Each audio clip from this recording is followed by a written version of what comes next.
കുർബാന ഏകീകരണത്തിനെ ചൊല്ലിയുള്ള തർക്കം സിറോ മലബാർ സഭയിലെ പ്രതിസന്ധി കൂടുതൽ സങ്കീർണമാക്കുകയാണ്. ഏകീകരിച്ച കുർബാന ചൊല്ലാത്തവർ സഭയ്ക്ക് പുറത്താണെന്ന സർക്കുലർ എറണാകുളം അങ്കമാലി അതിരൂപതയിലെ വിമത വിഭാഗം തള്ളിയതോടെ കടുത്ത അച്ചടക്ക നടപടികളിലേക്ക് ഔദ്യോഗിക പക്ഷം നീങ്ങുമെന്ന് ഉറപ്പായി.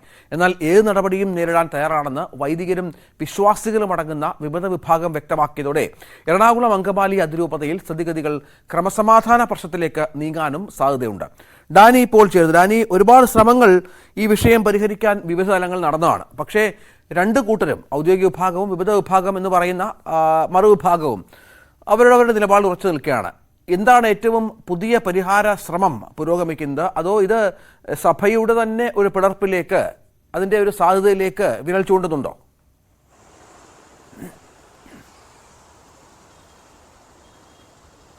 രഞ്ജിത്ത, ഇതൊരു പിളർപ്പിലേക്ക് വിരൽ ചൂണ്ടുന്നുണ്ടോ എന്ന് ചോദിച്ചാൽ നിലവിലത്തെ സാഹചര്യങ്ങൾ ഏതാണ്ട് ആ സ്ഥിതിയിലേക്ക് അത്രത്തോളം അടുത്തെത്തിയിരിക്കുന്നു എന്ന് തന്നെ പറയേണ്ടി വരും. കാരണം ഒരു വിട്ടുവീഴ്ചയ്ക്കും ആരും തയ്യാറാകാത്ത രീതിയിൽ തന്നെ പോകുന്നു. കുർബാന ഏകീകരണം എന്നത് കാലഘട്ടത്തിൻ്റെ ഒരു ആവശ്യമനുസരിച്ച് പരിവർത്തനങ്ങൾ ഉണ്ടാകുന്നത് അത് ഉൾക്കൊണ്ടുകൊണ്ട് അത് നടപ്പിലാക്കിയതാണെന്ന് ഔദ്യോഗിക പക്ഷം നിലപാടുകൾ സ്ഥിരീകരിച്ചുകൊണ്ട് പറയുന്നു. ഇതിൽ എല്ലാവരുടെയും തന്നെ അഭിപ്രായങ്ങൾ ഉൾക്കൊണ്ടിട്ടുണ്ട്. അതിന് സിനഡിൻ്റെയും അതിനുശേഷം മാർപ്പാപ്പയുടെയും എല്ലാം തന്നെ അംഗീകാരത്തോടുകൂടി ഇത് നടപ്പാക്കുന്നതാണ് എന്ന് വ്യക്തമാക്കുന്നു. ഇത് നടപ്പാക്കിയെടുക്കാനുള്ളൊരു സമയവും സാഹചര്യവും എല്ലാം തന്നെ അനുവദിച്ചതാണ്. പക്ഷേ അതിനെ തുടക്കം മുതൽ തന്നെ എതിർക്കപ്പെടുകയാണ്. അതിന് വലിയ കാരണങ്ങളൊന്നും പറയുന്നില്ല. സഭ അതിൻ്റെ മുന്നോട്ടുള്ള പോക്കിൽ വരുത്തുന്ന മാറ്റങ്ങളുടെ ഭാഗമാണ്. അതിൽ വിശ്വാസികളും അത് ഉൾക്കൊള്ളേണ്ടതാണ് എന്ന് പറയുന്നു. ഇതനുസരിച്ചുകൊണ്ട് വത്തിക്കാൻ ഇടപെട്ടുകൊണ്ട്, സിനഡ് ഇടപെട്ടുകൊണ്ട് പലതവണ അനുരഞ്ജനങ്ങൾ, അതോടൊപ്പം തന്നെ വത്തിക്കാൻ പ്രതിനിധികൾ ഇവരെല്ലാവരും വന്നുവെങ്കിലും വലിയ പ്രതിഷേധങ്ങളും അതോടൊപ്പം തന്നെ ഈ സഭയുടെ കാഴ്ചപ്പാടുകൾക്ക് നിരക്കാത്ത, ദർശനങ്ങൾക്ക് നിരക്കാത്ത രീതിയിലുള്ള വലിയ പ്രതിഷേധങ്ങളാകെ പള്ളിക്കകത്ത് തന്നെ കാണുകയും ചെയ്തു. പക്ഷെ പിന്നീട് കുറച്ചു കാലത്തേക്ക് അത് ഒരു സമവായത്തിലേക്ക് എത്താനുള്ളൊരു സാധ്യതകളിലേക്ക് പോയി. വീണ്ടും ഇത് പുതിയ സർക്കുലറിലേക്ക് എത്തുമ്പോൾ വീണ്ടും പ്രതിഷേധം കനക്കുകയാണ്.